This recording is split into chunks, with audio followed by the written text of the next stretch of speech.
Hello, good family. This is Son of Mary Studios. Today we are going to talk about wedding photography, and you're going to learn on how to edit wedding photography using Adobe Lightroom.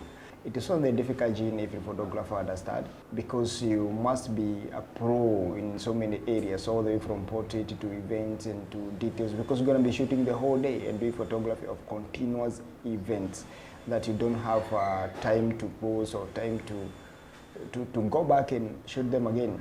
So you must be well prepared. Every day I always make sure that I have enough gear and enough batteries, enough memory cards, and at least a backup camera to make sure that at least in case of anything, shoot will still continue. Because you can't go ahead and tell the person to stop for you, at least to repack your battery or to repack your camera. That's why it's important to have a backup camera. I always make sure that I am well prepared, especially a venue. I must visit a venue a day before the wedding or some few days before the wedding. If the wedding is in my town or just outside my town, but those weddings that are very far, we always make sure that I get there a day before to familiarize myself with the venue of the wedding, and especially the venue of the photo shoot, so that I can be well prepared for the day. I think that I always make sure that I meet the bride and groom if it is possible. At least that will help me to interact with them and know which kind of people they are, and be able to have that chemistry before the day of the wedding. At least I'm gonna save my time during the photo shoot. And that is why sometimes I always do pre-wedding photo shoot with the couples to make sure that I'm able to get that time with them, and at least to interact, to know each other, to save our time and energy, and also at least to be familiar with each other. Now here comes a wedding day, and after doing the all 3-day activity and having a very difficult day with all your team and your assistants, making sure that you got your best photos. Come the evening, you must back up your data.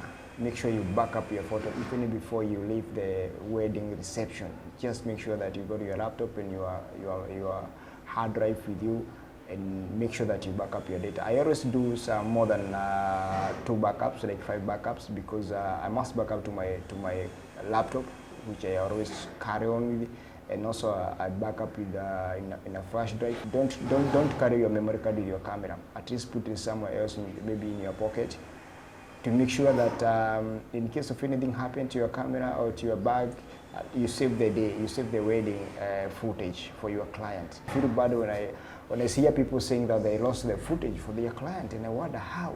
You do some few backup, and if you are more than one guy, you have your assistant, let him or her carry one of the backup to make sure that you preserve that footage for your clients. You don't want a situation whereby somebody has spent their whole life organizing their wedding, doing all this, and it's about the memory. It's not just about the photos, it's about the memory, and then you go ahead and lose all this. It's not good for life as a photographer. So what I do myself, I always make sure that I back up my photos in my laptop, and then I do an extra backup with the hard drive, whereby one of my assistants will go with the hard drive, and once I get back home, I do a second backup in my home computer, and also with another hard drive which I leave at home. Then I pass by and then when I get back to the office, one thing I do, I back up again to another hard drive to make sure that I have, at least now I have 4 backup.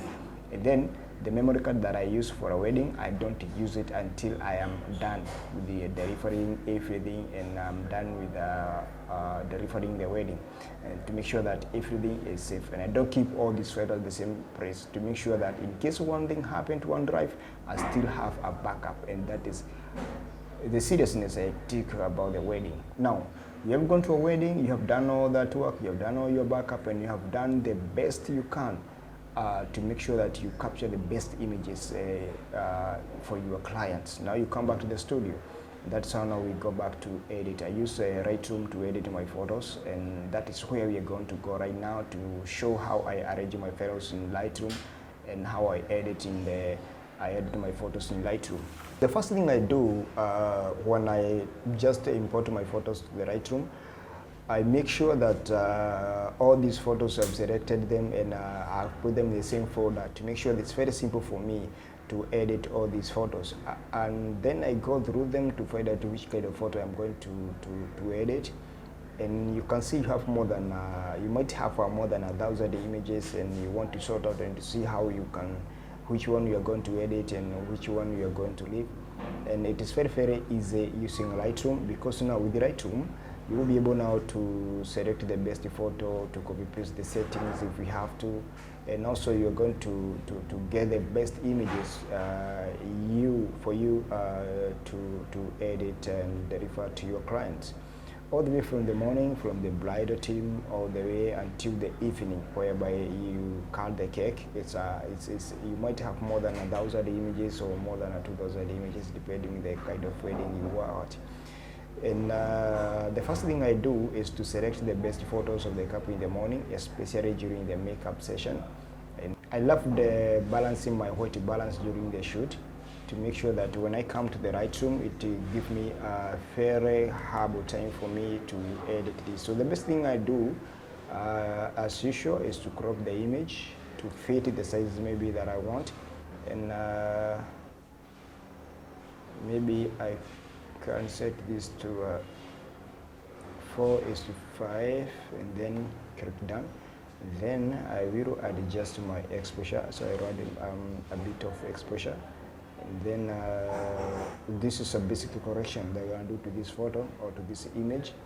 I will add a bit of vibrance, but I feel like this photo is much more saturated with the skin color is much saturated, but I don't want to edit and touch the makeup, because I can see the different colors the makeup. So I'll try to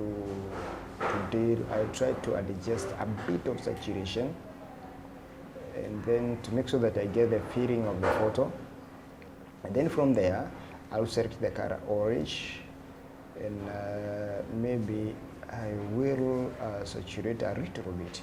Remember, this saturation here is affecting the whole image, but here it's just affecting only the orange color, which is the skin tone of the bride. We are going to edit this image here. And the first thing we to do here is to do some light correction. This photo look a bit underexposed, so the important thing is that we shot this in the raw format. So we are going to expose a little bit, to add exposure a little bit, and then we are going to reduce some of the highlight, and then we do shadow. And one thing I like about, one thing I do and I maintain when I'm doing wedding photography or all my photos, is all my photography journey is to make sure that I shoot raw. And I advocate everybody should shoot raw, because it's going to give you a better option and a better way to edit your photos without much more struggle when editing them in the Lightroom. Sometimes you might shoot some photos that are more exposed or underexposed, and you want to correct that using the Lightroom or any other software. It will be very simple if you shoot all photos, or you use a raw format to shoot all your photos, rather than just doing it in JPEG and when you try to adjust some of the writing, it will be hard to you. So going back to this photo, let us improve a bit of shadow, and let us add some exposure. We shall go back directly to color grading, and before then I wanted to add some vibe and a bit of saturation. And then we go back to the color grading, and we will select the color green. We will select the color green, and we want to adjust some of the aspects or hue, saturation, and luminance, but I want you to desaturate this photo. Remember, if I select the green, it is only going to affect the green part of the photo, which is the background. And this it is going to make this photo look nice, because now we have the saturated background and it is a bit darker. It will make sure that this photo it appear catching the eye. And then I'm going to reduce a bit of the hue. Then I go back to exposure and add a little bit to make sure that this photo it appear and it adds some vibes and a bit of saturation. Now this saturation is going to affect the whole of this image, because we have not yet selected a specific color. And that is how we edit the majority of the photos. You are going to find out that you might repeat this step to every single photo. But still, what happens is that you might have different photos you shot at the same settings, and you can do some of the copy pasting of the settings when you're editing. But when it is a wedding photography or wedding photos, I love it when I go through every single photo one by one, and that will make sure that I deliver a good work, that I don't have some few photos that look much different from each other. That's why I go through every single photo to make sure that I deliver the best of my expectation. Apart from that, one thing we do is to make sure that your photos are well guarded, and you are able to edit and share majority of your photo with your client. It's also good to maintain integrity when editing these photos. Don't share the photos of the client before even you share with the client himself, or before you share with the couples. This is how we arrange the photos, all the way from the bridal team all the way to church and reception and the photo shoot session. It doesn't matter whether you did it before or after reception, but just make sure that you deliver all your work as speculated in your contract with your client, which is very, very important to have a contract with your client, who is the bride and groom. Another important thing is to make sure that you familiarize yourself with the service providers. They are always a source of your next job. I have booked so many weddings from the service providers. I take good photos of them and I share with them, and they keep on referring us to other wedding providers because we're in the same industry. So it is very, very important to familiarize yourself with the service providers who are present that day, and also give them an awesome images. It doesn't hurt, but it can produce and can bring job to your company. So until the next time, thank you very much for watching, and we will keep learning and keep learning more. One more thing is that to make sure that if you have not subscribed to our channel, make sure you subscribe and hit a subscription button, so that anytime we share any video or any educative video, you'll be the first one to see. Until next time, Son of Mary Studios.